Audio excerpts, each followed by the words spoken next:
system. Okay. So we did study the last class about the insects for the open circulatory system.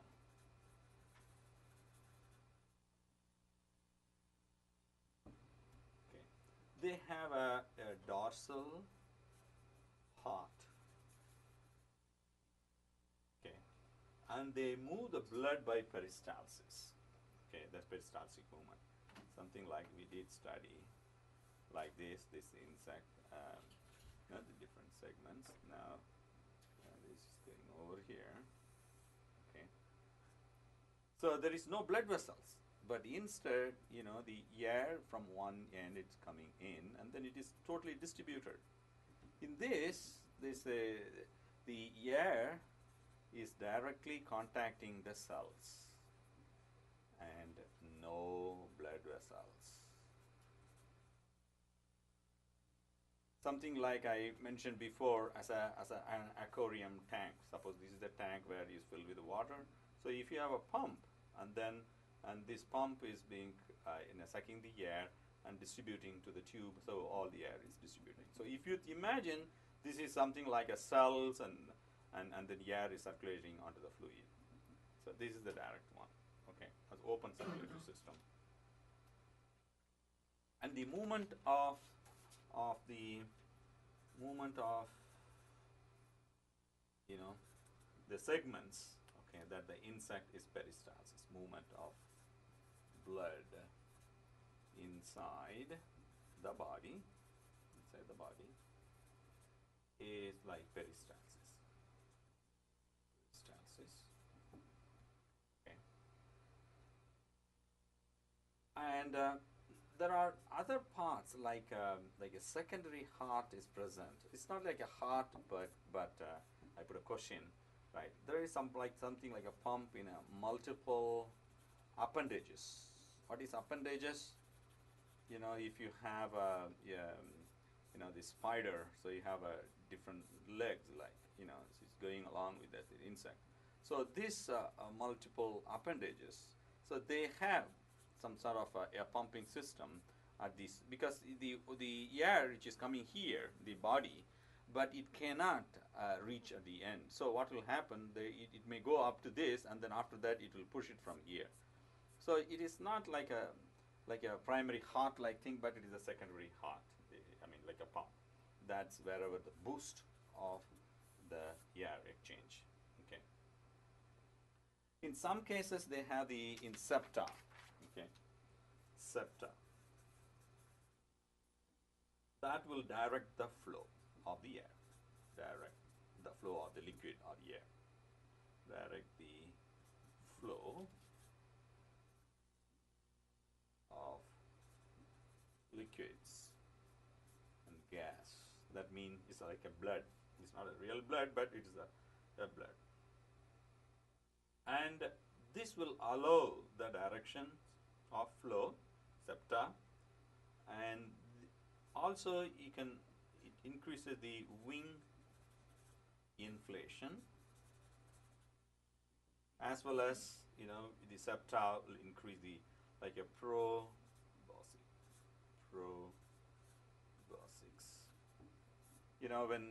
When there is an insect which you have wings and everything. So this wing inflation, so the air will inflate or some liquid is inflated, so it can fly, and also you have the like an antenna like thing which will suck the mouth with a needle like thing. It will increase. Suppose this is the head, and then it increases just to the coil, but increase that due to the flow of the liquid. So something like this is an example. Okay, so it will enhance the extension of the existing wing, as well as the mouth, which is a coiled, which will suck like a tubular thing, which will suck the nectar from the flowers. So that's another part, the use of the circulatory system in the insects. Okay. Now, this is where we stopped last week, and I would like to go for the next part today as a closed circulatory system. Closed circulatory system.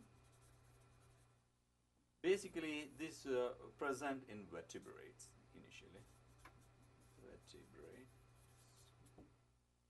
But in annelids, the earthworm also they have the circulatory system, but mostly what we discussed today, I mean, in our lecture, we will do it with a closed circulatory system with respect to the vertebrates. If you see, before that, I want to show an interesting phenomena about our phylogeny. Phylogeny, okay, the characterization on the evolutionary tree, like a fish in one, and then it evolves with the amphibian, with the frog, amphibians, and then another branch will occur with the reptiles, like snakes and other, and then there's a branch called birds, and then it comes from the mammals. Okay. Okay. Now, so when you observe this, there is a characteristic of the heart, like the aquarium pump is something like pumping only the air and getting into the system like that. The liquid can also be circulated by the one like one pump. In fish, you get like two pumps, and then amphibians you get three. You can call it a two chamber. I can call it not two pump. It's a two chamber, and then three, and then the reptiles 3.5. I can say that. I mean, it is being septum is there. But in birds, you get 4 chambers, and then mammals also 4 chamber heart. The pump is divided into heart. We will see how they arranged. Okay. The duality of the heart. That's the thing which you want to study. Duality of heart. Why? Okay. It depends upon the number of chambers. Number of chambers in heart. Okay. It shifts in the evolution. Okay. It shifts the evolution process from two chambers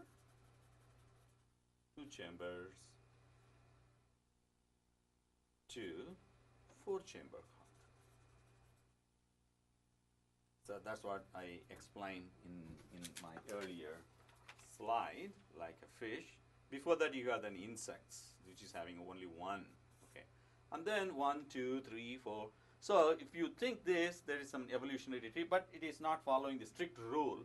But we can classify what animals which they have 2 chambers, then how they evolve into the amphibian with the 3 chambers, and then how the reptiles, they have the septum and in a division in the ventricles. We will see that one, and then that evolves in the 4, and then we will see the mechanism and everything with the mammals. Okay, so that's what we satisfied our class as a comparative physiology. Okay.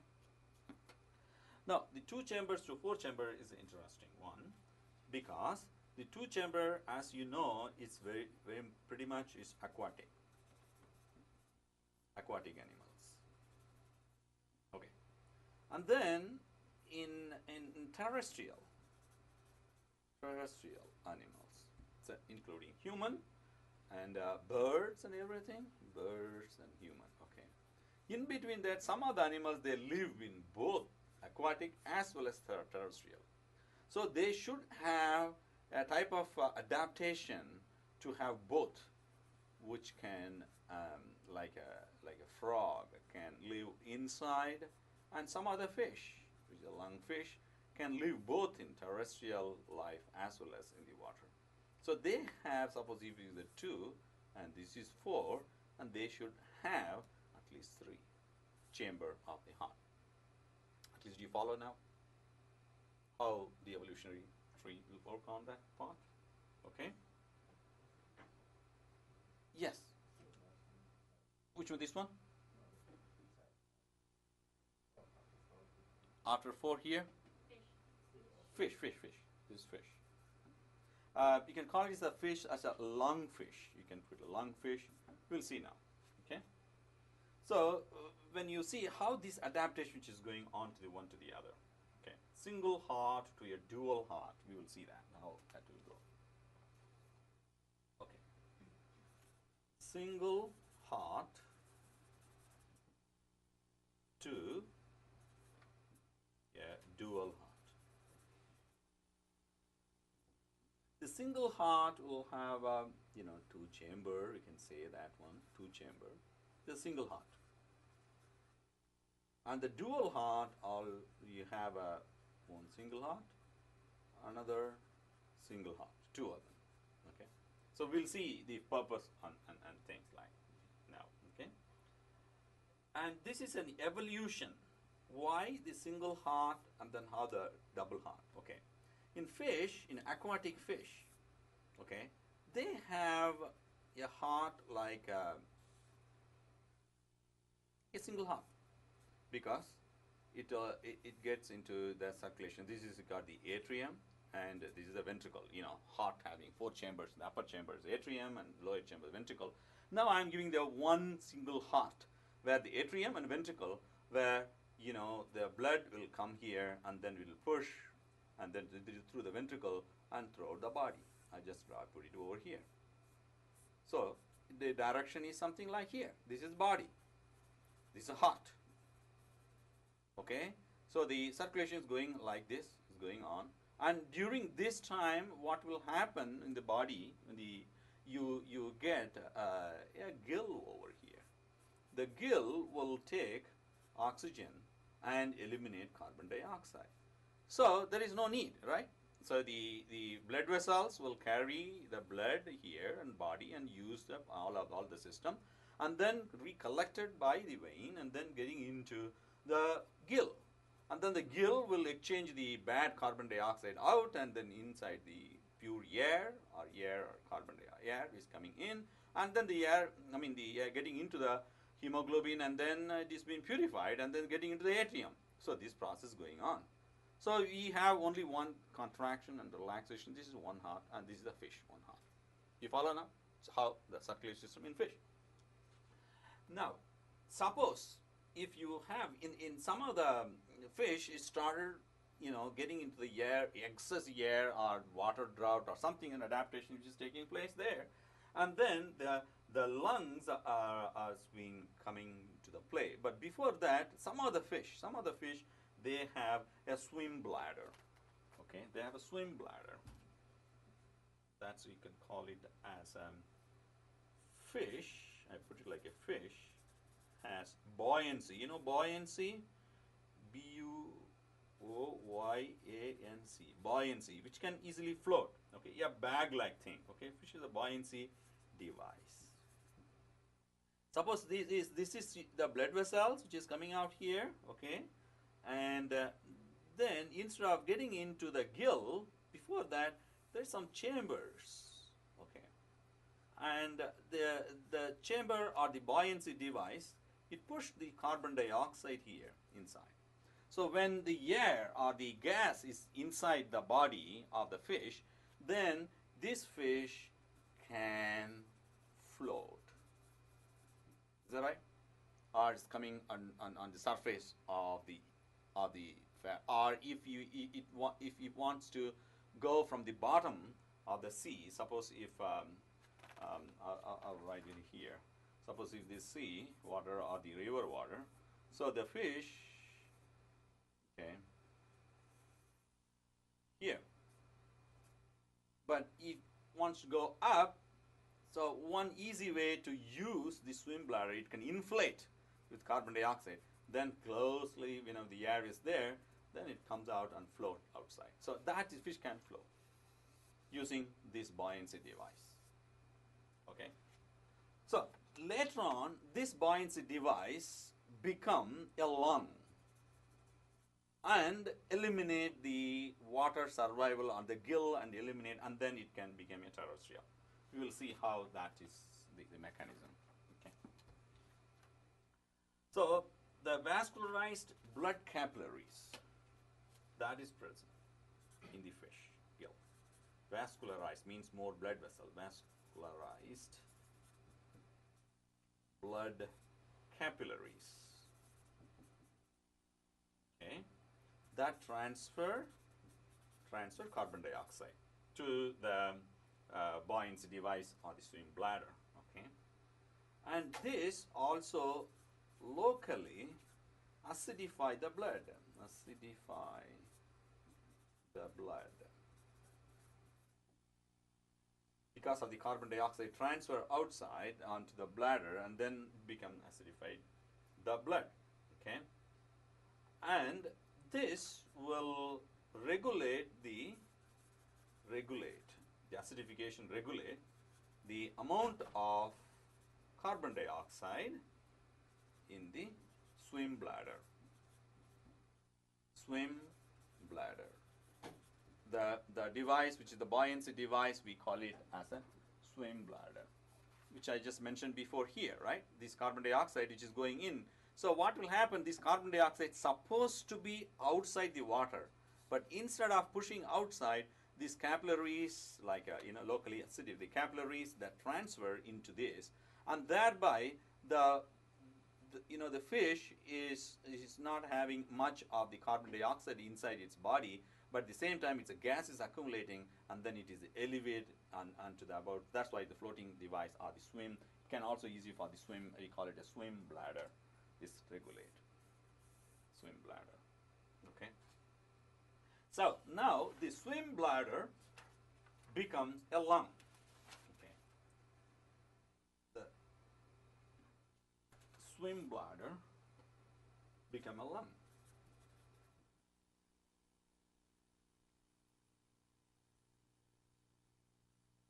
The later part, we will see how that going to change. Okay. The regulation of the swim bladder for the buoyancy.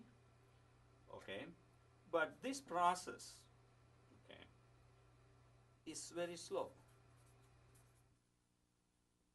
Okay, the gas exchange and the circulatory system and buoyancy. Okay, and the modification of the swim bladder. Now, modification. How do you modify the swim bladder? In later on, what happens here, when you see the swim bladder which is coming up, instead of getting the capillaries transfer, suppose if this fish open its mouth and then get this air into this chamber, that is a modification. Okay, so that happens later on. That's the modification, that is open, okay, air, okay, from the mouth, there is an open to throat, and that throat is being connected to the lung or swim bladder in the early stage. We call it gulp air, the throat, okay, air, or you can also lose air. It can eliminate, right? And this way is a fast exchange of gas, fast exchange of the gaseous exchange can take place. So oxygen now on the respiratory surface. Respiratory surface. When it is respiratory surface, oxygen or air, when the fish started to open either mouth and then the air, and that's getting into the throat, and throat because of the gulp of the air and it loose, and from throat it is directly connected to what? Swim bladder. So in that way the swim bladder become a lung. You follow now? So initially we discussed about the single heart where fish and circulatory system. That's not efficiency way of, because less amount of oxygen which is dissolved in water, right? That's the one part.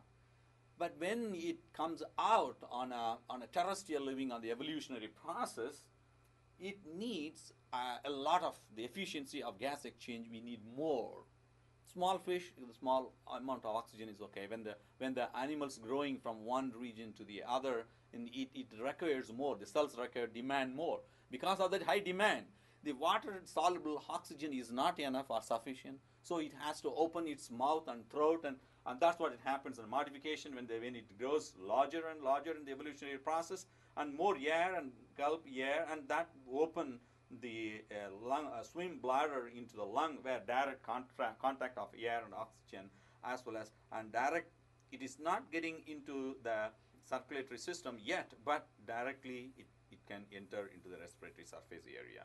So that conversion from the single heart into the into the dual heart, that's a single and simple step.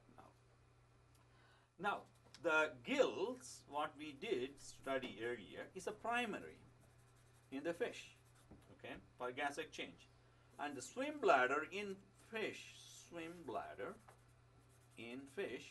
and that is become a secondary heart. Do you follow now?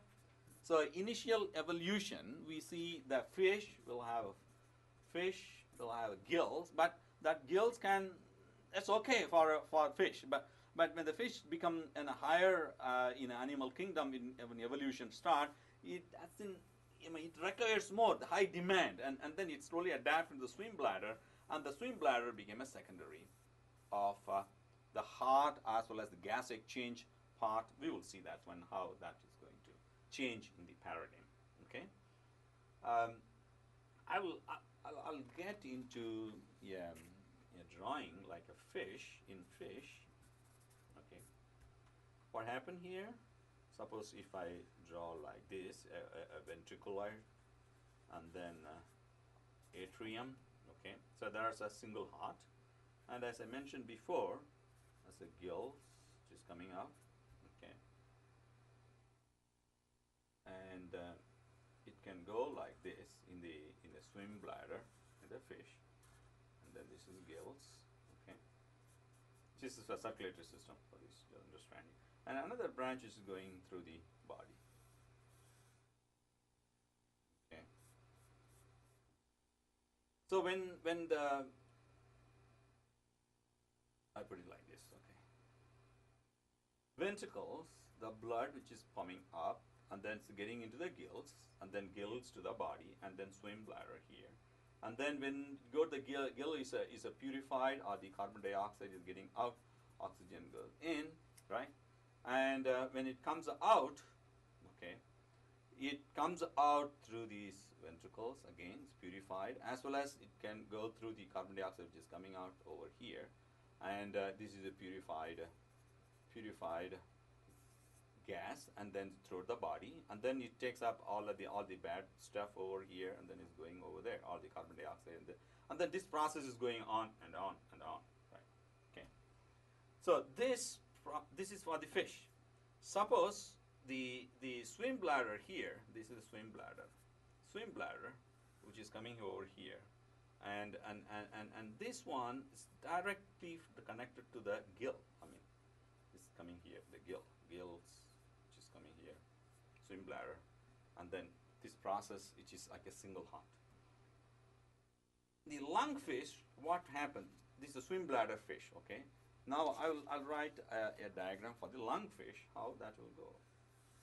Ventricle, atrium, okay, and that will go on to the gills because it is a fish, and then you have a body, the circulatory system in the body, okay, and then it goes directly in the atrium. But you see the swim bladder, you have a separate one from direct, and then it comes over like this.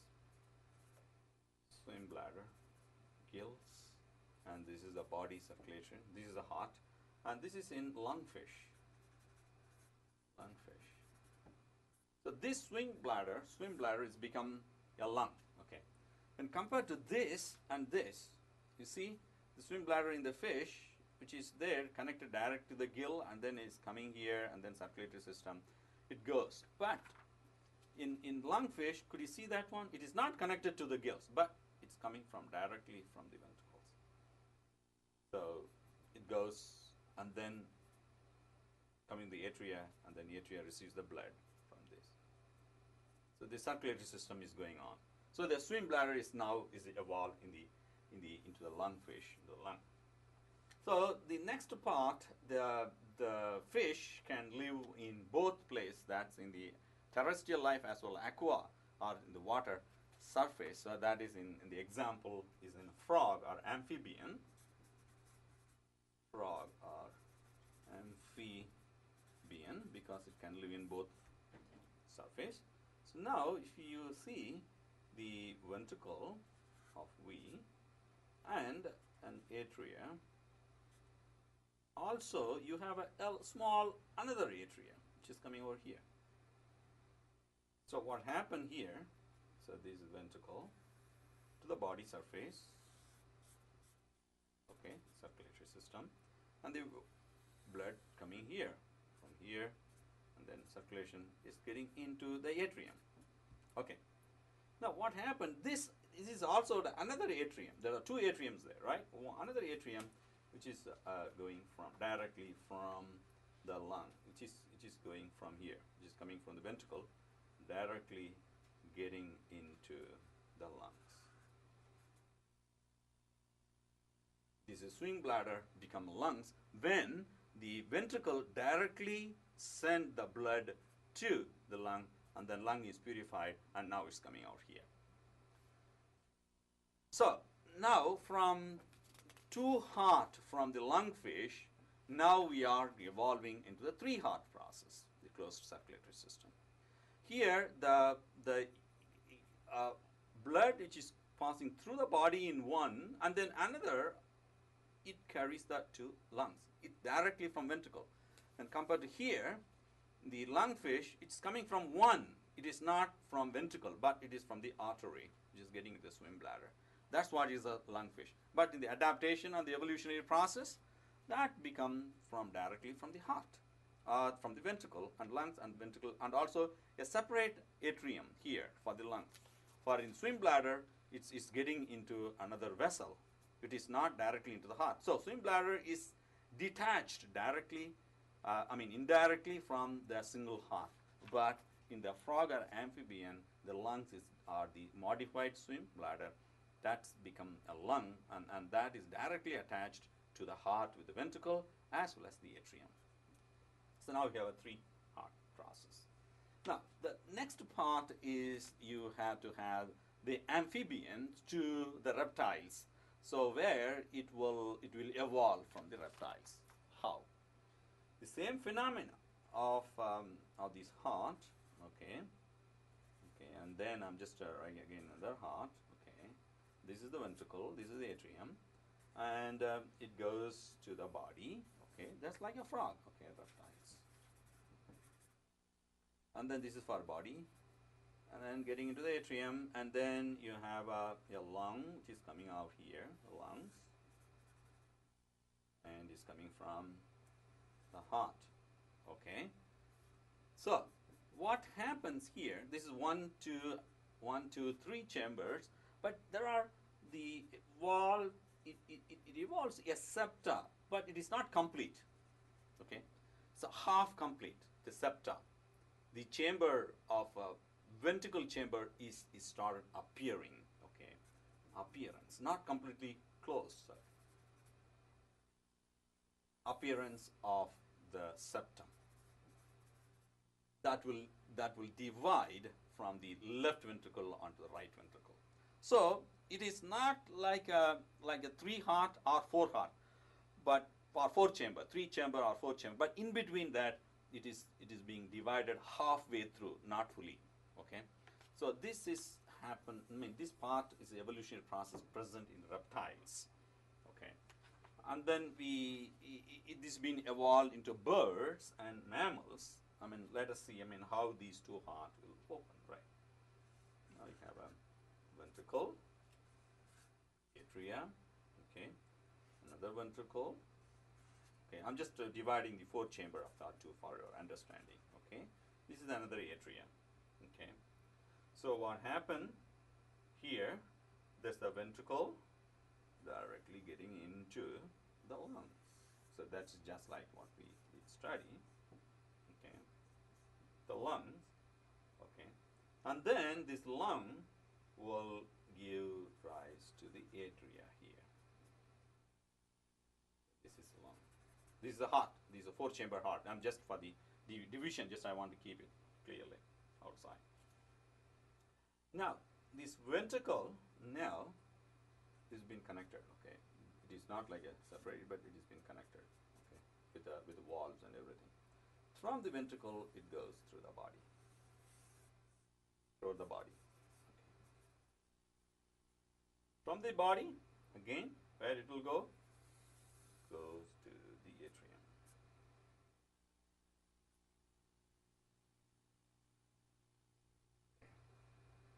So now, so ventricle to the lungs, and lung to the atrium, and atrium to the ventricle, and ventricle to the body, and then body back into the atrium. So this process, which exists in birds and mammals. Okay. So in this pattern, you find a separate circulatory system. For the pulmonary, we call it as in the lung circulatory system, we call it was what is called pulmonary circulatory system. Pulmonary circulation, which is getting into the lung. Okay. And then a separate circulatory system to what? To the heart. So when we combine these together, you have this is one heart, this is another heart. So dual heart. And how many chambers are there? There are 4 chambers. And this is called the dual heart. So we did study from the single heart to like a fish. This is a single heart. Now that is being changed on the evolutionary process into 4-chamber dual heart. So that part you should remember. Okay. So any question now?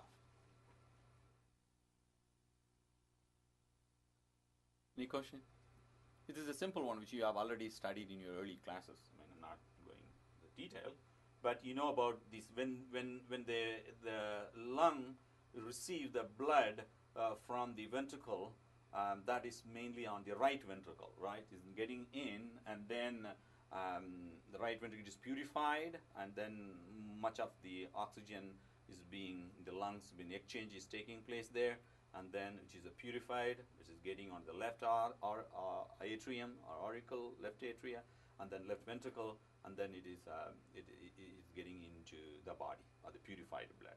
And then the body is used all this oxygen and then evolve carbon dioxide, and this carbon dioxide is coming here in the atrium, and then atrium from the right auricle, and atrium and the right ventricle, and right ventricle to the lung. Do you follow now how the right chambers and left chambers will work coordination? Do you follow? Are you there in Synchro Ranch?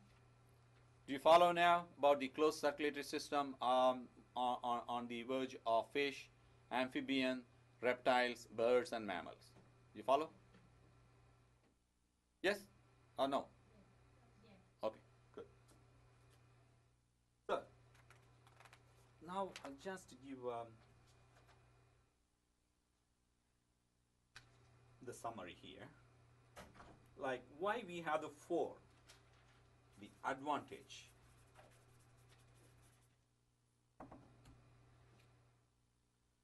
What is the advantage here for the 4-chamber, from single to 4-chamber heart? Number 1, ability to deliver oxygen, as well as the increasing in the ability to deliver oxygen in more efficient way, as well as it increasing the blood pressure of the body, because you have a pump, it's a very good pump, right? Also, you have the oxygen, because of the increased blood pressure, the oxygen can reach all the capillaries, okay, and the much larger body size. So we need excess of the pressure. If you want to give more pressure, then only you can push the blood through for the oxygen exchange to all parts of the body because of the large size of the body. So the capillaries. So it helps on the ability to deliver. And which three is greater force because of the heart. Greater force. Okay. And why? Because of high demand, more demand. Because of the large size of the body, so you have more demand. So we need a greater force, and for the greater force, you need a lot of pressure, and that pressure to be delivered by the heart. So that is the advantage of heart. Okay. So now, if they do a heart transplantation surgery or open heart surgery, now we have got the heart-lung machine. So they bypass the blood through the heart-lung machine, which will do the same function as a heart, and thereby they can do whatever they want in the heart, and then they can close it and then send the blood into the heart. So that's the part of like a machine, like a pumping machine. Okay, that's what I want to make sure. So now we will go through some of the circulatory system function of the circulatory system. Okay, number one, already we discussed, but I just want to give you: distribute nutrients from site of absorption to tissues, various tissues of the body. And then distribute, next one, distribute oxygen from the site where? Respiratory site, lungs, and to the tissues. Three is the gas exchange, and then remove waste products, that is on ammonia, okay, from the site of excretion.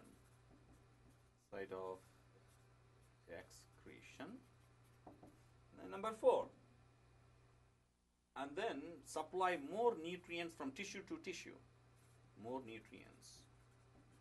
Suppose muscle is breaking down, it needs more muscle, protein, as well as the glycogen and everything from the liver. More nutrients from one tissue to other. For example, liver, muscles, okay, glycogen, glucose for body. Sorry. Number three is the removal of waste. Removal of waste. Okay. Okay. Now, number five is the communication. Number five is communication. How do they communicate?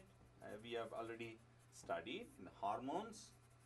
So, transporting the hormones from endocrine glands through the body. So, number five. Okay. So now we will see the next part of the mammalian heart. Okay. Yes. This one? Function. Yeah, function of circulatory system. Distribute nutrients from site of absorption, that's from intestine to various parts of the tissues of the body. And then distribute oxygen from the lungs, that respiratory sites, to the tissues, again, for the metabolism, the transport of oxygen.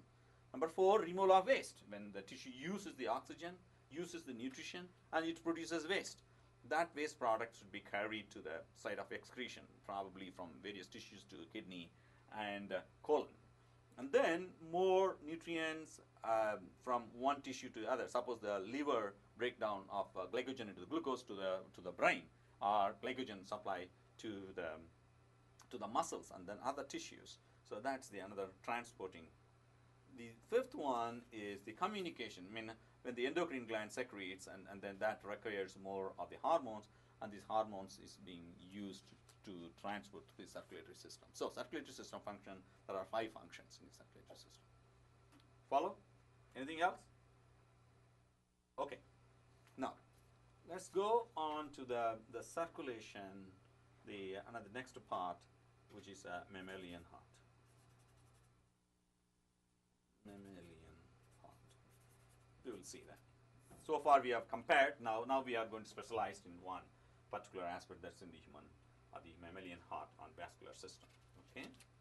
So in this, you pretty much know about the heart wall on the heart. I'm drawing a heart, mammalian heart. Probably you have done in your early school, like a heart, the chambers, okay, and you have thin on the right and the thick on to the muscles, okay, and then this one you have it like this, okay. So this is the right side of the chambers, and this is the left side, okay. Now you have just coming up. Okay, these are some of the artery which is going through. Okay. Now you have openings on the atriums. Okay, and here in the aorta to the openings, and here there's some valves over there.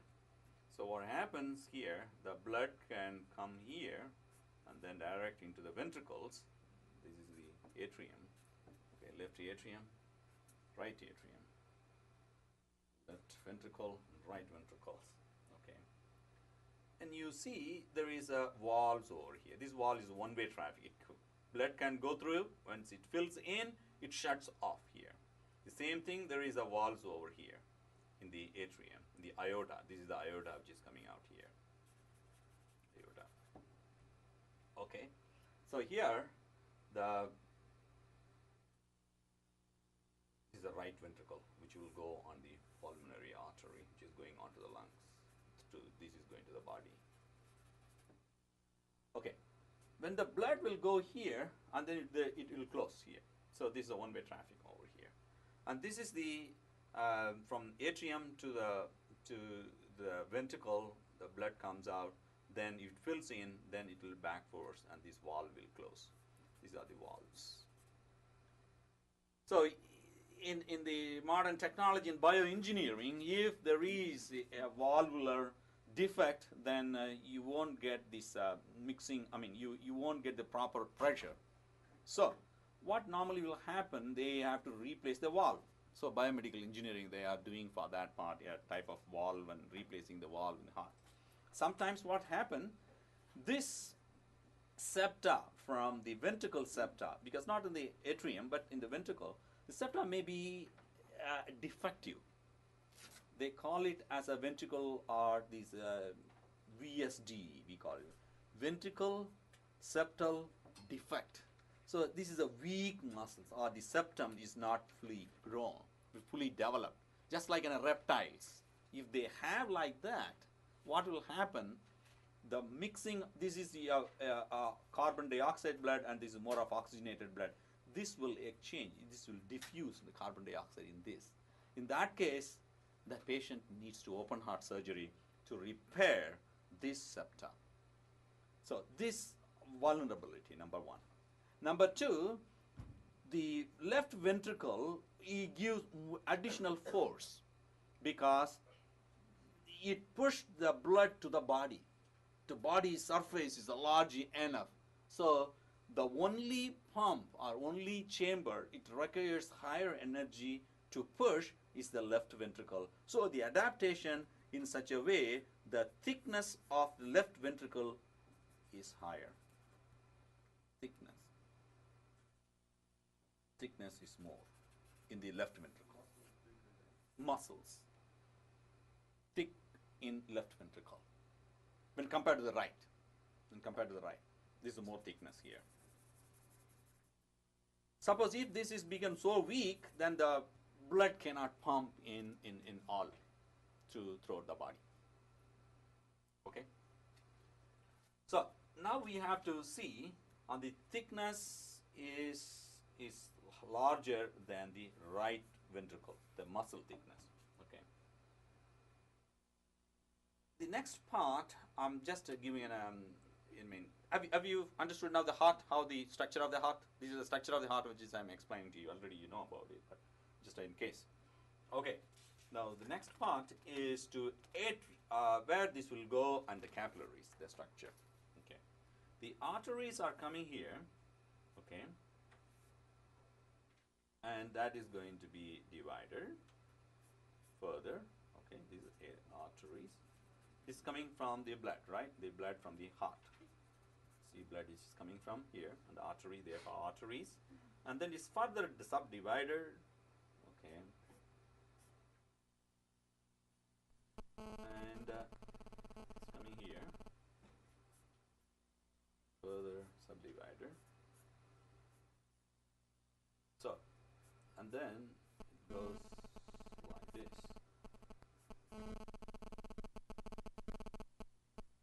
So it goes into the vein. So up to this part, you can just put it in a different way. Okay. So the pure blood, the red color, which is coming out and distribute to the tissues now.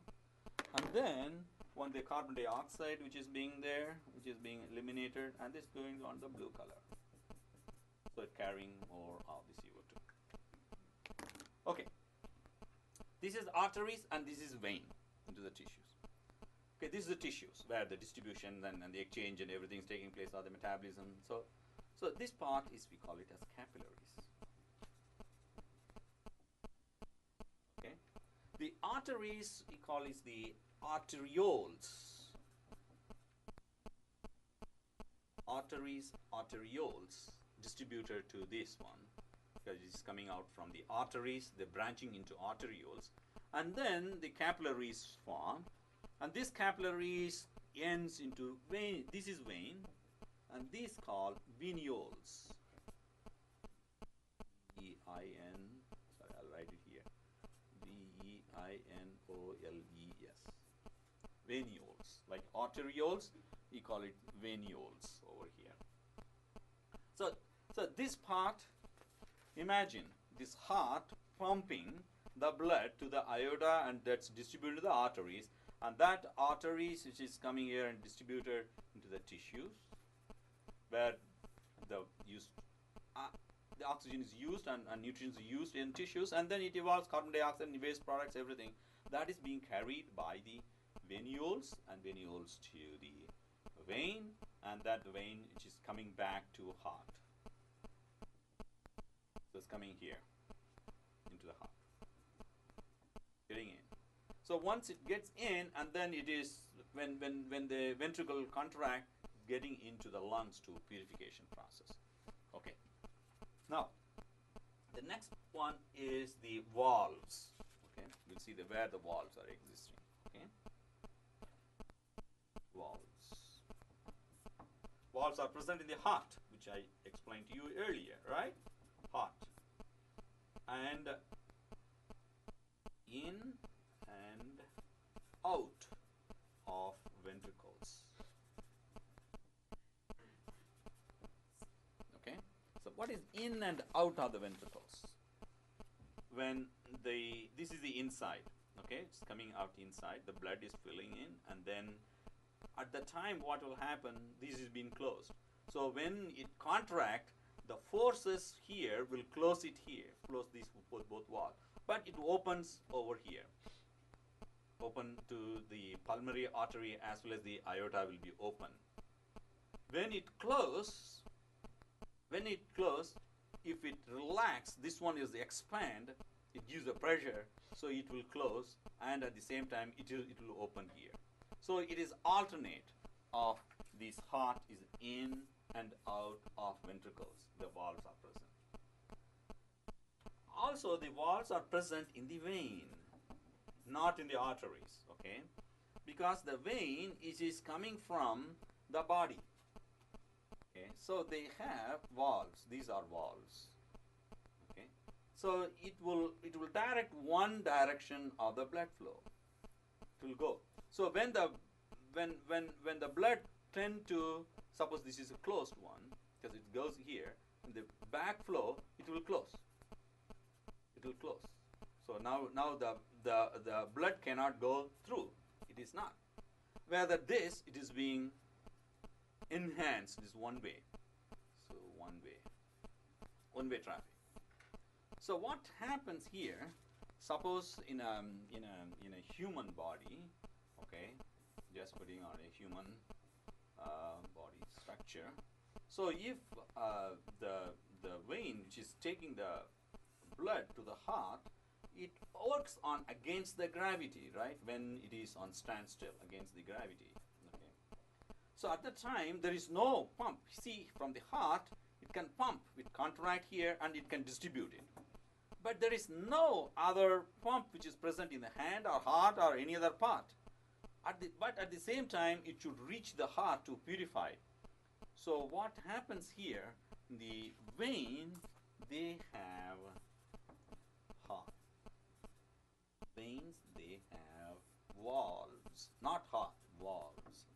So when you think of the valves, like this is the vein, and the blood is flowing through, when it comes down, it stands still. So another valves will be there. So the blood will fill in up to this place. Okay.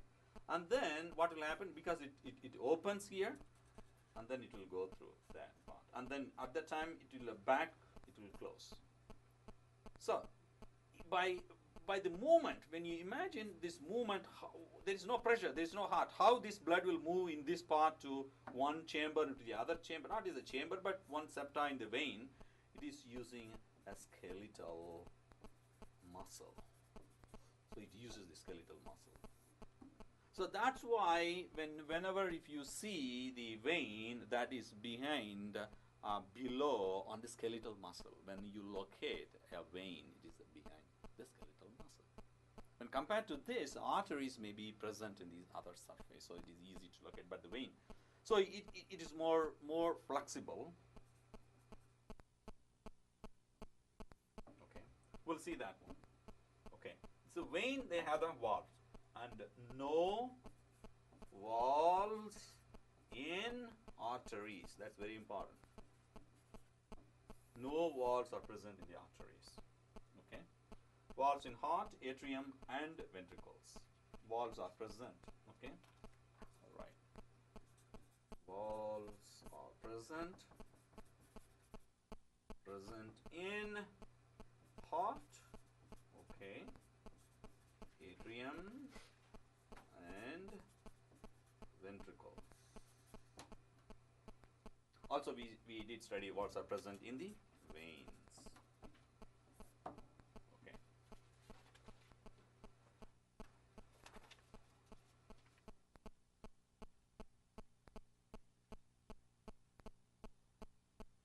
The next part is the heart muscle. How the heart muscles will work on that part. Okay. Heart muscle.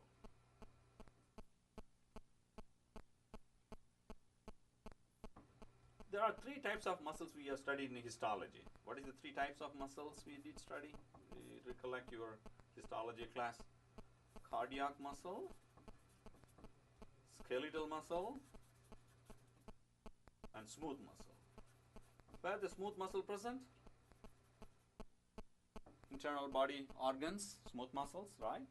And then skeletal muscles is attached to the skeleton, where there's a morphological differences, and cardiac muscles exclusively present in heart. Okay. On all these muscles, they have what is called protein, two type of protein which you familiar, actin and myosin. Okay. Also the other proteins also there. And during the contraction of the muscle, we need this actin as well as the myosin, these type of proteins. They are actin molecule and myosin molecule, nothing but a protein molecule. Okay, they are protein. And for this molecule to function, this another metal, here the calcium is present. Calcium is very important. Very important in the contraction of muscle. Okay. How? the calcium, okay, uncovers the binding sites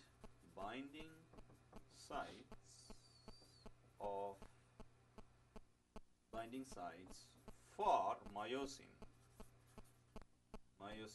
on actin. So there are two proteins which I mentioned before, actin and myosin. Okay. Suppose if this is the actin molecule and this is a myosin molecule over here. This is actin and this is myosin. Okay. And they are sliding over one over the other, actin and myosin, and they are sliding. When it contracts, it forces comes down, right? So it will move. It will move towards this and this will move down.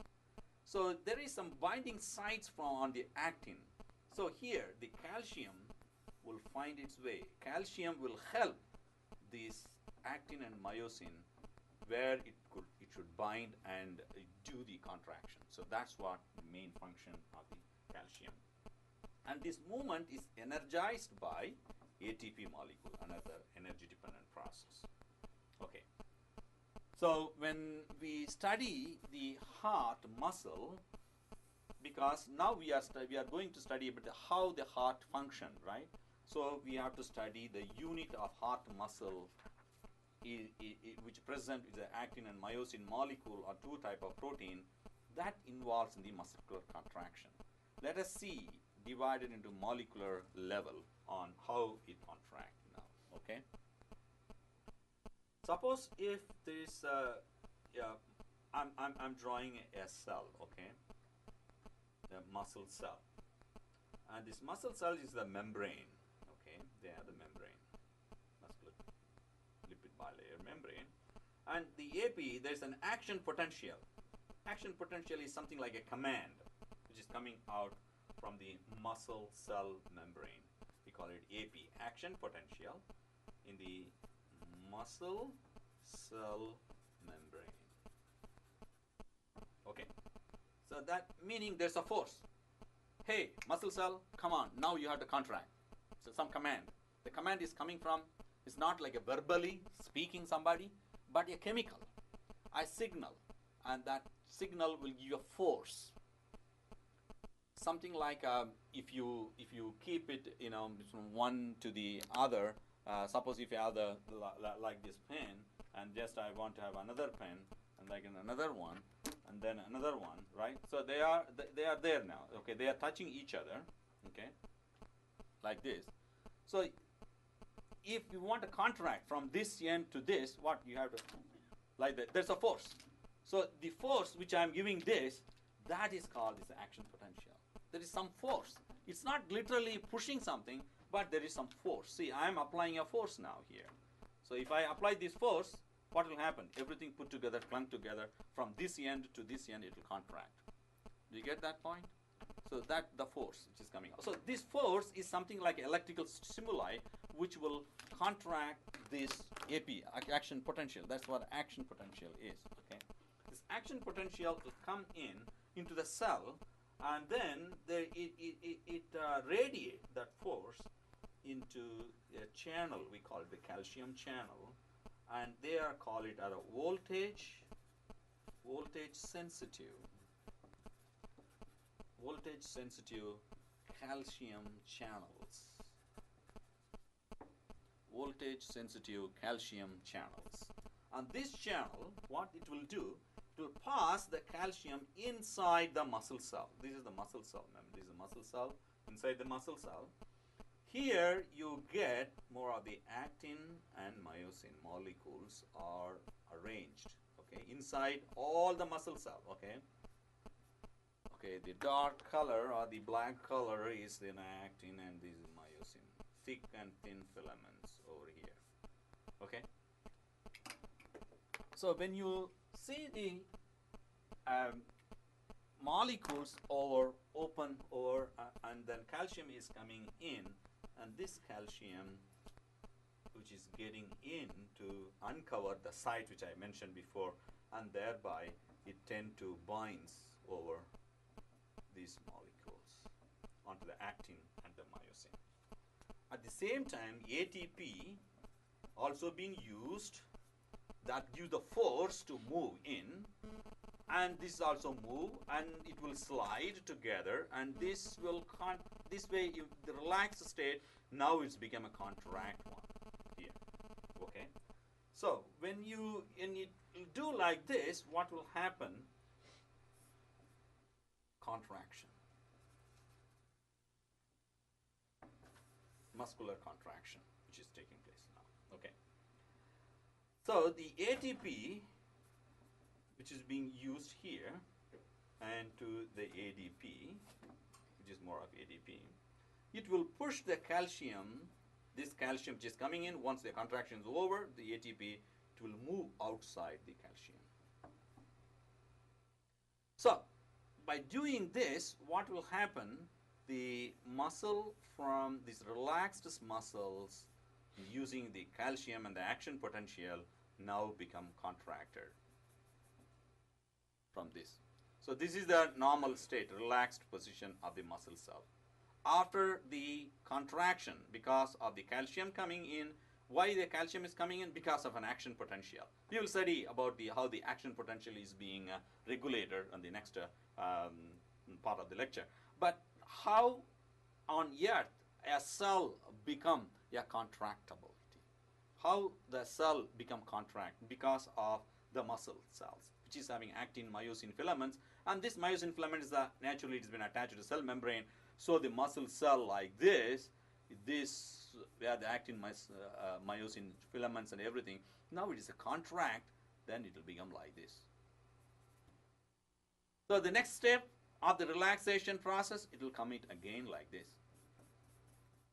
The same cell, I'm drawing the step 1, step 2, step 3, and then it will goes like this. So what happens? Contract, relax, contract, relax. So when you do the contract, relax, what you are really achieving is a force. You are giving a pressure. So if the heart muscle becomes the contraction and relaxation, and each muscle or each heart cell is doing this function. Do you follow now? The muscle is a tissue, and tissue is having a cells, and the cells are muscle cell, and these muscle cells are the capability of getting the actin myosin contraction inside the cell. Inside the muscle cell, you have the protein. The protein we call it as an actin myosin protein. And this protein is one sliding over the other and pulling all this membrane of the cell, and then it's become contract. And then it will relax. Then you get the position. And then another action potential which is coming in, then it contract. So each action potential or each force will contract. And then relax, and then waiting for another action potential, and then contract. Another relaxation, another action potential, and relax. Do you follow now how this mechanism will work? How the actin, myosin, and calcium and the ATP put together will work on now. Yes? Actin is? Oh, the actin, here, the dark one. Actin and myosin. Myosin is over at the other, okay? So the next part is how we can achieve the voltage. The volume or the voltage or the time and dependent of the physiology. If you understand this process, then I'll go into the next one. It's a much more simpler. Like if you see, there is another molecule. This is the time. Okay, how it will contract and then relaxation. Okay. Now you got the voltage.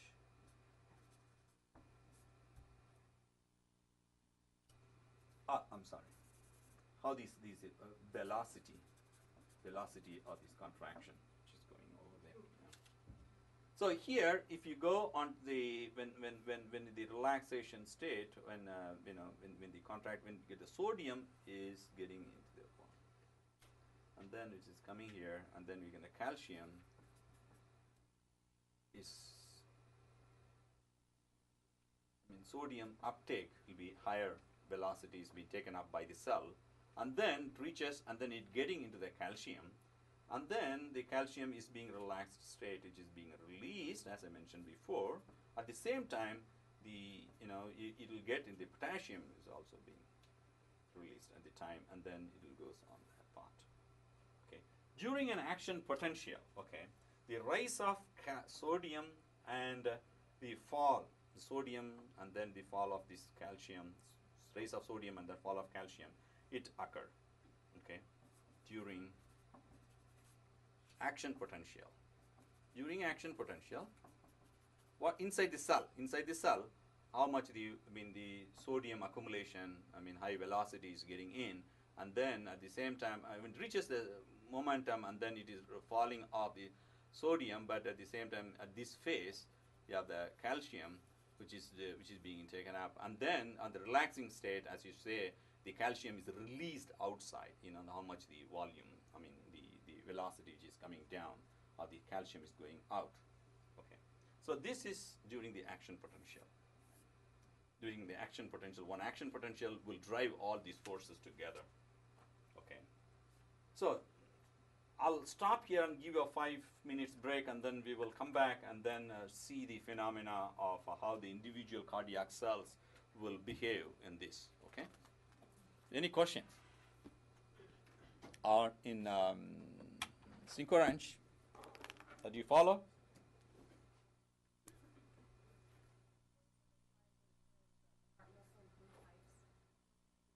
Heart muscles, they have cardiac muscles. Muscular system is 3 types of muscle in general, but heart is having one type, that's a cardiac muscle. But it also, along with you have a skeletal muscle attached to skeleton, and then smooth muscle with the other organs in there. But I've given types of muscles, 3 types of muscles general. I was just I mentioned. It's not like heart muscle is not 3 types, there's only 1 type. Okay. Among 3 is 1 type of muscle is a cardiac muscle.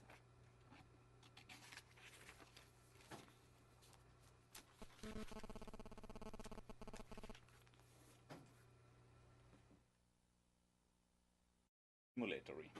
Okay.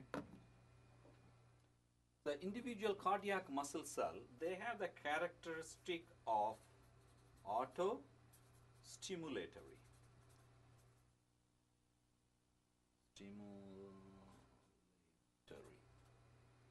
T-O-R-Y. Auto-stimulatory. Okay. Meaning they can contract itself. It's an inherent property of that particular cell. Always, this cell, if you the people, they have done before stem cell research and converting one type of cell into the other type of cell. But in a matter of fact, when they change an epithelial cell into a muscle cell, yes, it is possible, but by in the stem cell engineering, and they did by growing some of the stem cell into the cells, into the heart cell, because that's very difficult to do it, but they did behave on its contract and relaxation itself. So it is, if you see under the microscope, these individual cardiac cells in a tissue culture, these cells are always contract and relax, contract and relax. Okay, and if you see how the behavior of the cell, okay, this is the cell number 1. Okay, cell 1. This is the another cell of the cardiac muscle cell. Another cell, cell number 2. Okay, if they are isolated, they are separate. Okay, isolated. And now I want to record the the contraction or the auto-stimulated contract and relaxation in a graphical way. If I connect it to the electrical field and then to measure it, when it goes like this, contract and relax, and then it's another contract and relaxation. So it is like the wave form like this, It goes like this, a period of relaxation, and then it's got a contraction. It goes like this. Okay, this is for the cell number 1. And then for cell number 2, cell 2, also you get, so it's going like this.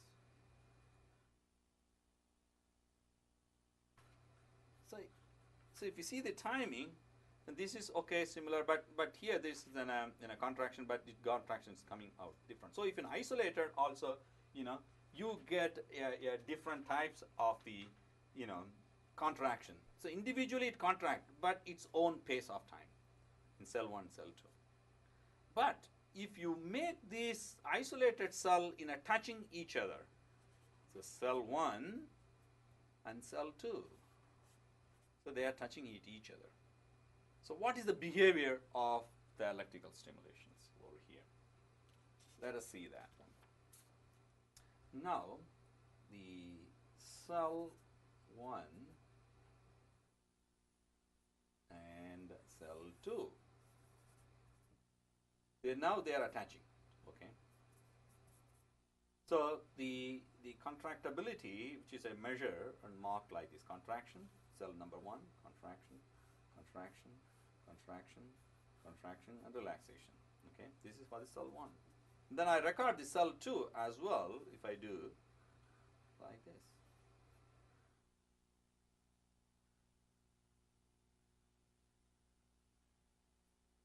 So could you see the wave in an isolated form? They have they also contract, but in a different pattern. Because when it's relaxed and this cell is contracted, and this is a relaxed and cell 1 is contracted. So when you see the pattern after these cells are attached together, are touching each other, cell 1 and cell 2 produce a synchronized picture. Synchronized wave of the output or the pattern. This is asynchronized. This is not synchronized. You know, this behaves separately, this behaves separately. But here it behaves similarly. The reason is they are touching each other. Okay. So this phenomena is if you touch one cell into the other cell, that's what in a heart muscle and a cardiac muscle. Even single or simple one stimulation for one cell is enough to change the entire heart muscle. You don't need to give the pressure or stimulate all heart muscle to contract. No. One single stimulation is enough, or action potential is enough to stimulate the heart pump. Okay, so we will see that one. When you see I'm just giving in a larger way of the same pattern, wave pattern. Okay, contraction relaxation period, which I mentioned before, when the sodium and output and calcium relaxation. So when you see this pattern is something like this, action potential. Okay, could you see that this one which I mentioned before, how this action potential, one single thing. Now I'm going to give you the same thing, which is again another action potential, another action potential, another action potential, another action potential is coming up here. So this process of from here to here, we call it as a refractory period because of the elevation. Refractory period. This is similar. Refractory period are similar when all this action potential. Okay. And when this action potential, if you give an electrical signal, suppose here when it contract and relax, but when you do an electrical signal on this, or the electrical signal, okay, on this, so what will happen? This is going to shift it over here. Is that right? Because of the action potential. When this one refractory period, another refractory period, then in between that, this gap, we call it as a window of opportunity. Okay, window of opportunity. Window of opportunity. What is window of opportunity means? You know, in between one action potential into the another, there is a relaxing period sometime. So when this is called, we call it as a window of opportunity. At this time, when you stimulate the window of opportunity, give another electrical signal, then what will happen? You can shift the action potential, this phenomenon. The uptake of the sodium and potassium and calcium and everything changing, it can shift over there. So period of time before one action potential can occur. What is window of opportunity?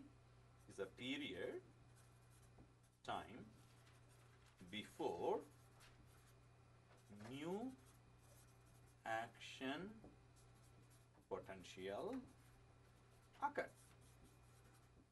This is called window of opportunity.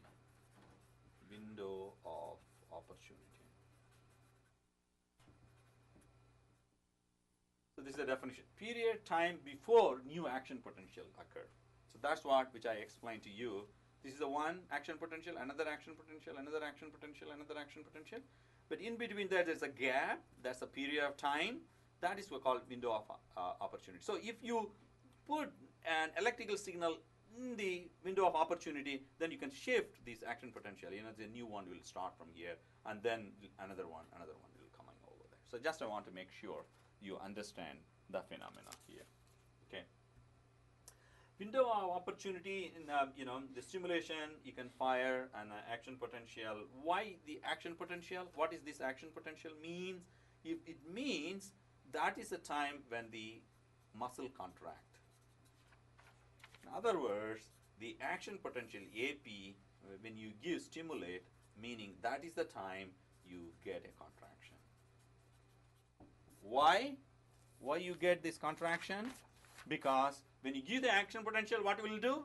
Calcium coming in and display some of the proteins over the actin and then find the myosin to bind together. And when it binds, and it will contract using this ATP molecule. At the same time, this ATP also used to dispel the calcium outside the cell. And when it outside the cell, it's a relaxed one. When you have excess calcium, that's in a contracting state. In the relaxed state, the calcium is going out. So calcium plays a major role in cardiac contraction and relaxation. That you understand that. So now I'm going to give the other one, which I mentioned before, cell 1 and cell 2. And the signals are this each peak as a contraction, and this is relaxation, contraction, relaxation, which is a period. That's okay. Now, if you give electrical signal in between the window of opportunity, you can stimulate the contraction. That's also we have seen now. Okay. If you give one cell, okay, this is another cell, this is another cell, this is another cell. So all cells are cardiac cell in a natural way. It is been linked or attached together. Okay. So if you give one signal for this cell, it will control the whole other cell. Do you follow that? Because the attachment and the one action potential transmit to the other one. Just like I mentioned before, cell 1 and cell 2, cell 3, cell 4, everything, it behaves the same when it is attached. When it is not attached, it will behave erratically. It is not going to function proper way. Okay? Now, one cell stimulates and controls. One cell stimulates. One cell stimulates and control its neighbor, which is attached to it. Neighboring cell. This is the principle which involved in pacemaker. We'll see that one. Pacemaker. How many of you heard of pacemaker? We'll see that. Okay. How the cells have been attached. Now we are going to see. We will see this one later. But before that, how the one cell is being attached to the another one. That's very important. So that then we will see the. So this is one cell. Okay. This is the cell membrane I am drawing. Okay, one heart cell membrane I am drawing here. And this is the cell 2 heart membrane. It's coming over here. Okay.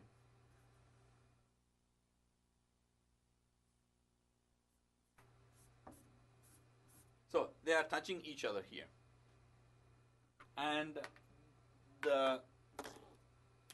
they are touching, but they have some sort of a channel. There's some proteins being attached in both sides, here and here. Okay. This is cell 1, this is cell 2. Okay? And here what happened, this membrane, biological membrane of one cell, and this is the another cell is being attached together. They join together. Okay? And the cytoplasm of cell 1, and this is the cytoplasm. And they are linked together because they are attaching together by the protein, here, these proteins, by the cytoplasm which is present in the cell 2 and cell 1, and cell 3 and cell 4, I mean, like that, it's going on and on. But I'm just giving the two cells how they attach together. So the cytoplasm of one cell and the cytoplasm of a second cell, they have been attached as if they are having one large cell, which is divided with the pores like that, So it behaves like a one electric potential to this cell that is transmit easily to it. Okay. Make all muscle cell as one cell with a different nuclei. Do you follow now? Yes or no? When compared to the other tissue, the cardiac tissue is having a special quality. Each cell is being attached to the neighboring cell through the cell junction, and the junction will permit the flow of cytoplasm to the other. So now cell cytoplasm 1 and cell cytoplasm 2, cell cytoplasm 3. So in a large way, which I mentioned before, like this, if I do, okay.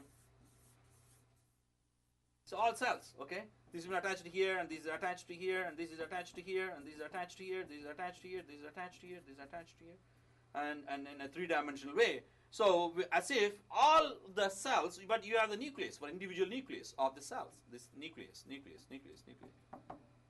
So what happens when you see the whole lot? When you one cell it is stimulate, it will stimulate in all of them together as a synchronized way.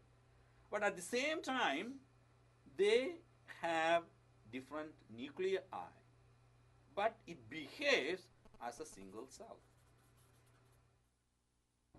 When it functions, it contracts, everything contracts. It relaxes, everything relaxes. So that's why the heart pumps.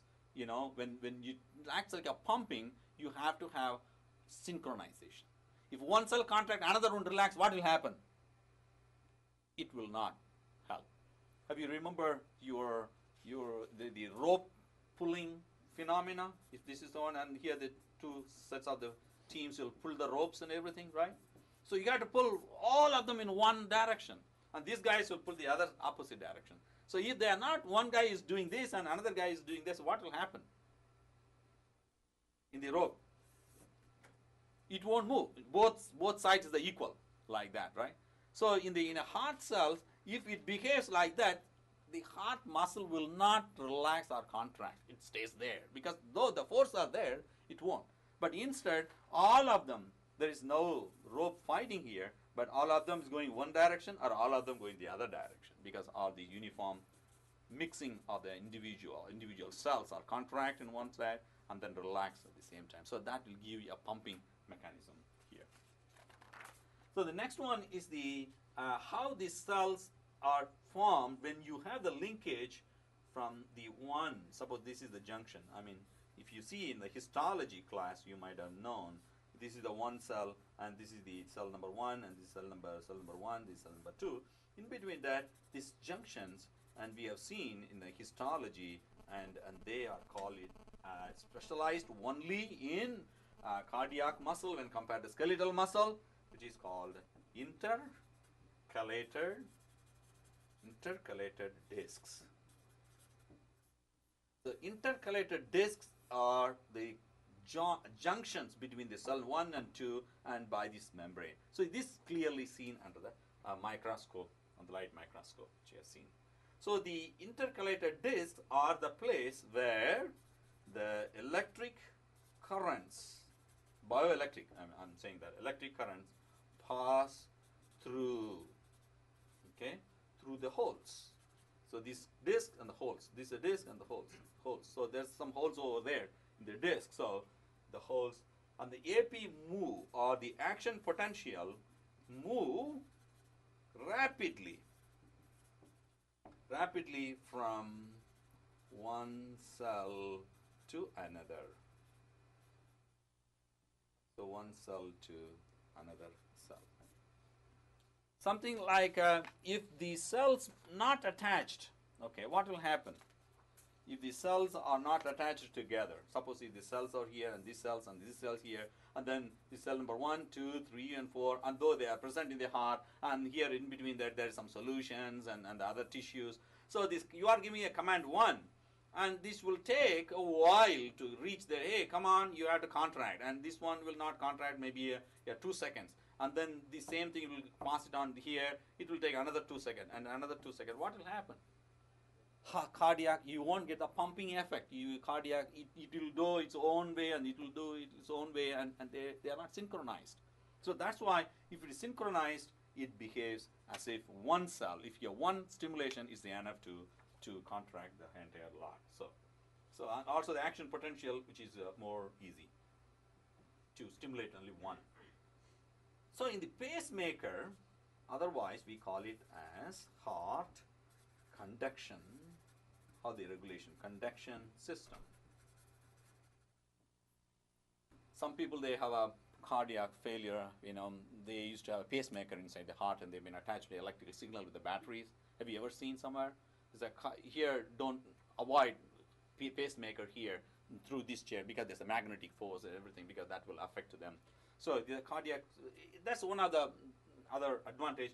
But inside our own heart muscle cell, each individual heart, they have their own pacemaker system. Pacemaker. Okay. Suppose if this is the heart. Okay. Okay. Now you have chambers, and this is the part where you got the sinoatrial node, SA node. We call it SA node. And this is the part 1, and the signal which will go through, this is nothing but muscular fibers, and it is not a neurons. No, so we will see that one. And then this is another node, we call it as a AV node, atrial ventricle node, and then this is going to distribute the signals to throughout the ventricles. So it will go like this. This is I'm drawing outside the heart muscle. Okay, how this is being more of the stimulatory things over here. So when you stimulate an SA node, it will pass it on to the AV node. So during this, the action potential will stimulate all the heart muscles present in the atrium, and then it passes it on the ventricles, and then this is the atrial ventricle node, where this is a full force. The fibers are these thick muscle fibers, which will conduct the electrical potential to all the other muscles and the ventricle muscle, and thereby it will give all the information of the action potential, so that it gives a command so that it will contract and relax. So when the heart muscle to contract simultaneously, it needs a command. That command is coming from the action potential. That action potential is coming through either one for SA node or from the AV node. Okay, that you should understand. So this is like a nervous system. I'll write it for that. What is the pacemaker, or this one? Like, it is not a nervous system, mind it. Like a nervous system. Nervous, nervous system. Okay. Otherwise, it is called as modified muscle cell. Modified muscle cells, which is specialized cells. Okay. Rather than nerve cells. Nerve cells. Okay, the pacemaker, that's made up of like a nervous system, as a modified muscle cells, not a nerve cells. So they have the SA node. Now I'm going to discuss about how this SA node, or the sinoatrial node and auriculoventricular node, controls the heart beat. Okay, let's see. This is SA node.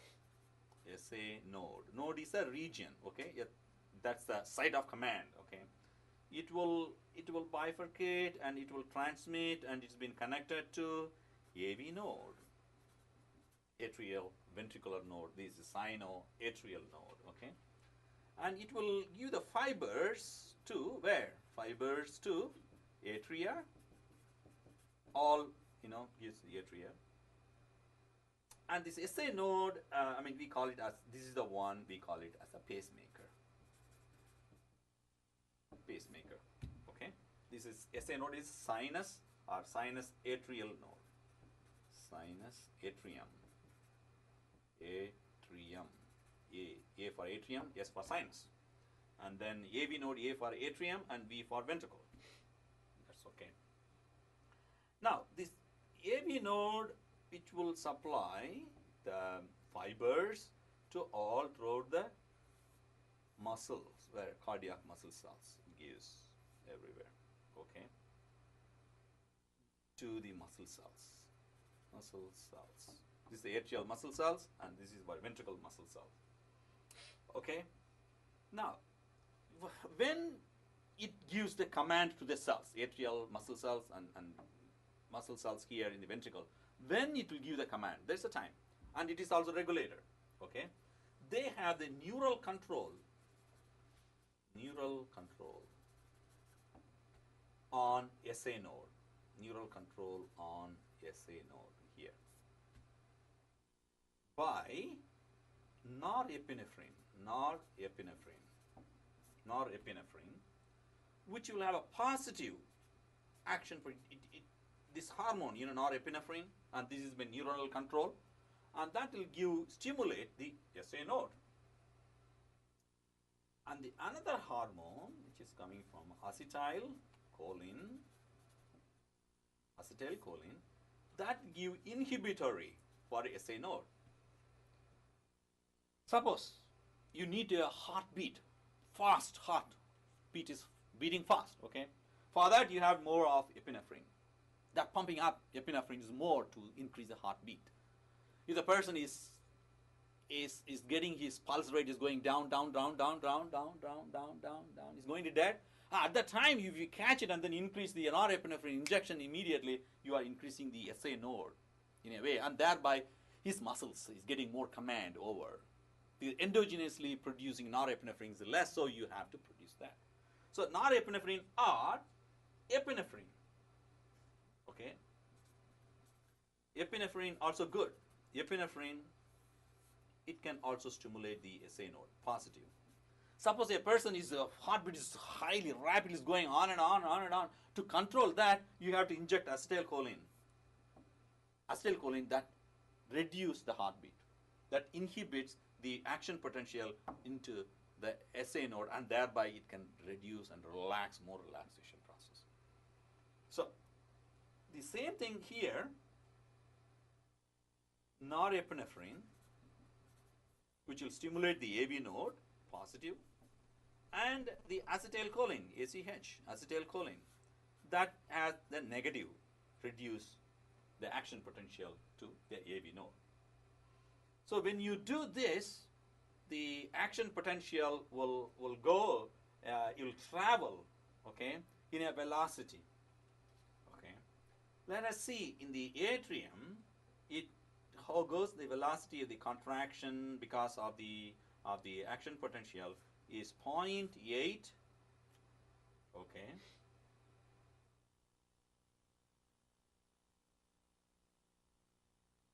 milliseconds per second, 0.8 meter, 0.8 meter per second.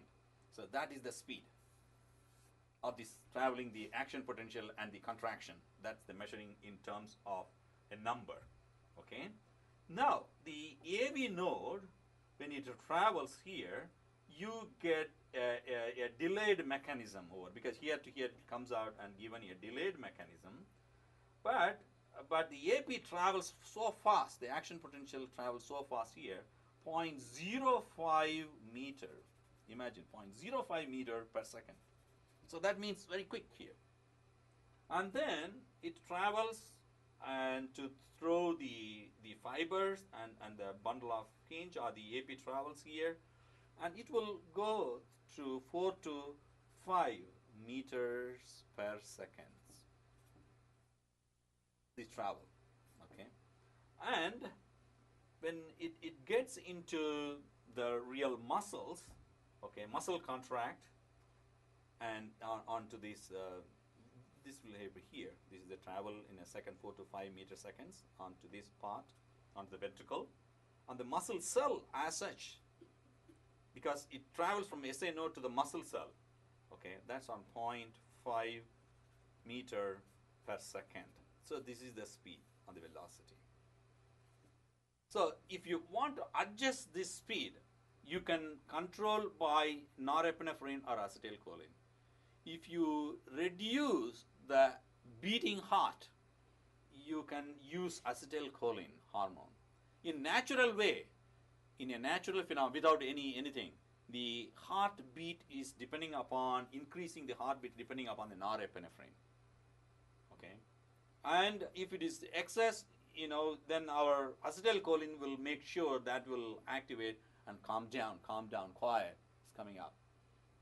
Something like students, they may get a panic disorder during the exams and everything, like pumping the heart because of the epinephrine heart. So you have to have relaxing with acetylcholine phenomena. So it is everything controlled by neural. Your mind is the place where you can activate the heartbeat or reduce the heartbeat. So control mind is very important. That's why they used to do body, mind, and soul. Like, you have more yoga and more, you do more of your, workout. Why you go more of workout? Because you have to use your heart muscles and then pumping the heart in a way, distribute all good oxygen and then, respirations and everything goes okay. But you feel good at the time. So that's some sort of hormonal endothelin, some other things which you get more relaxing effect. So, and also the acetylcholine, that also plays major role in relaxing phenomena. So this speed can be adjusted by these hormones, norepinephrine or acetylcholine. So when you go onto the delayed, okay, when you do the atrium contract and then followed by the ventricle, and then atrium contract and followed by the ventricle. So it goes alternatively, atrium ventricle contraction. And also there is a delay in between that. And then the AP, action potential, travels from the atrium and the ventricles like a 0.8 meters per second, okay, in the whole heart. Previously I said into the individual fiber, the speed which is getting into the SA node, and then, so when you do here the entire heart, which is you have to maintain with a 0.8 meter per second. There's an action potential travels in the heart, okay. But there is a, because of the atrium contract and ventricle contract, there is a delay in that one. So when you do like this, you may not understand quite well. So we can interpret in a different way, like a electrocardiogram, EKG. Have you ever heard of that one? So we'll see that one. Okay. Now the heart cells, just giving a small summary up to this. Heart cells, they have autostimulatory, okay, autostimulatory, cell interaction, okay, and they have a synchronized pattern of contraction, synchronized pattern, then all cell, like a military, right? Contract, yes, contract, relax, like, all in one go. So that is synchronized pattern. Okay. Now we also studied about the pacemaker, that is we call it in the SA node, okay. And this SA node, what? It takes the command. Take the command. You need a commander, a commanding officer, right? Take the command. So this is a commanding officer. Where the command is coming from, like a hormonal control, like a president is giving a command to the military chief. Okay, so SA node is chief, and then that gives the subordinates or the captains and marshals and everybody giving the command to it. So one is the pacemaker, and that is an SA node that is being hormonal control, and that gives a command, and that command is going to be distributed. So AV node, and also the SA node and the AV node after the contraction relaxation, and there is a delaying process. In delay means one contraction to the another contraction, there's a delay, and that is being coordinates. This is being coordinates because of the next one, coordinates the atrial and ventricular contraction. Ventricular contraction. Okay. So the contraction, when I say the contraction of the atrial contraction and ventricular contraction, is an electrical phenomena. In other words, contractions, I put it because the atrium and ventricle contractions are very electrical. You can derive in a mathematic derivation like a EKG. Okay. So when you see the electrical contractibility in a mathematical way, so I just draw like this. It comes out, and then the AP is starting here, one wave, and then it comes out here, and then starting another wave like this, then going down, down, down, and then it goes again up, and then it goes over here, and then it goes like this, another contraction is going over there. So this is a wave, EKG wave. Have you ever seen this one before? EKG, yes, electrocardiogram like. So this first wave, we call it the P wave, and the Q, at the time Q, you have another wave start, Q. It goes at the peak R, and then it's the end of the S, and then return as a T here. So this particular peak, at the P, is a peak here, P, is atrial contraction. Atrial contraction. And QRS together, ventricular contraction. Can I write it here? Ventricular, okay. Ventricular contraction. Whenever there is a atrial contraction, you get this peak. When contract, peak is appear in the electrocardiogram. And QRS is the ventricle. It's the large one because the ventricle is a high pressure. It goes up, and then contraction, and then you have the T wave, ventricle relaxing. Ventricle relaxing. So atrial, when I say contraction, means in the electrical, and this is being stimulated by pacemaker, and pacemaker is controlled by SA node, and SA node is controlled by the hormone. And now if you are seeing the output of the EKG, you have the atrial contraction as a P, and then QRS is a ventricle, and then T is the ventricle relaxation, QRS is ventricle contraction. See, let us see on this, if ACH inhibits, or acetylcholine inhibits the AP potential or the action potential. Okay. So what will happen? If I do the action potential, okay, action potential being inhibited by acetylcholine. So what will happen is because of the delay, the action potential from one cell to the another cell, this is another AP, it is being delayed. Okay, so increase the interval. Increase the interval. In other words, if I write in 1, okay, that's coming out here, right? So I like this. So during this because acetylcholine coming out. So without acetylcholine, okay, normal one, what you get here is coming like this.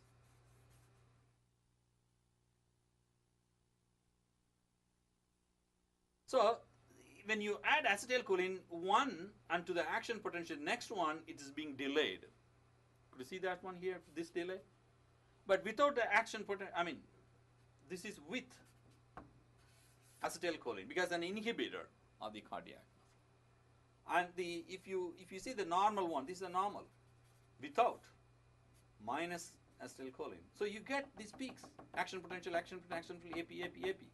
But the AP1 and AP2 here, that is being delayed. But here AP1, AP2, 3, 4, 5. So you can have 5 action potential without the acetylcholine. But if you give the acetylcholine, this peak is here and then an next action potential because the acetylcholine that makes the delay in action potential. Do you follow now? Mechanism of action potential and acetylcholine. Okay. Now, if I give the epinephrine or norepinephrine, so what will happen? Number one, the increased rate of contraction.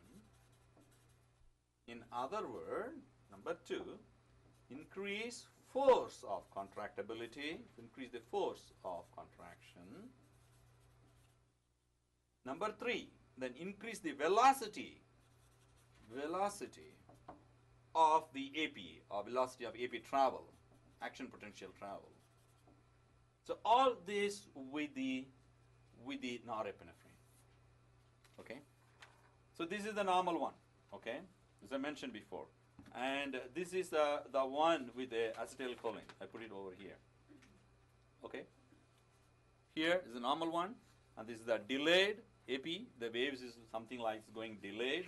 Suppose if with the EP or the epinephrine, what do you get? Because of the fast. So the peaks is very so close, you know. So you are increasing the speed and everything. So that's what is the rate of contraction increase, force of contraction increase, and velocity of contraction increase. So whenever if you see a normal ECG electrocardiogram, you get like this. If you get a very fast one which is coming out here, then compared to the normal one, then you can say, hey, this heartbeat is what? Been fast. You have more norepinephrine which is going up and up and up. Then you have to administer with acetylcholine to stop it. When you do that one, when compared to the normal, when this acetylcholine, you have, you know, excess of acetylcholine, you have delayed one. In some patients, the cardiac beat or pressure is low pressure and very, very minimum. So you find the phenomenon, the effect of the higher acetylcholine there. So for that, you have to give the treatment.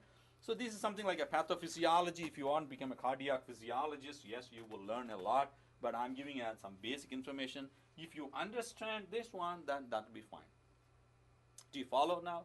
What is the principle which involved in a cardiac output or the basic principle cardiac contraction and relaxation? Do you follow? Okay. What I'll do, I'll stop it here. And I will go through the pressure, blood pressure, and contractions and regulation probably next week time. Do you have any question now? Yeah. Please go ahead. What happens between the carbon dioxide and the oxygen in the heart? Yeah.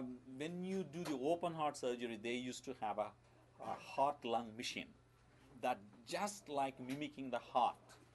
You have a 4-chamber, but they will have a 1 chamber of the of the carbon dioxide blood, another chamber for the blood returning from the lungs. So they have the lungs both. They stop the cardiac as well as the lung output. So they are mixing the air, and then they are sending through the the amount of oxygen they're mixing with the hemoglobin blood and going to the other side. How many of you send your have not sent your URL for the cancer biology one? Have you done, all of you? Good. If you're not, please do it now.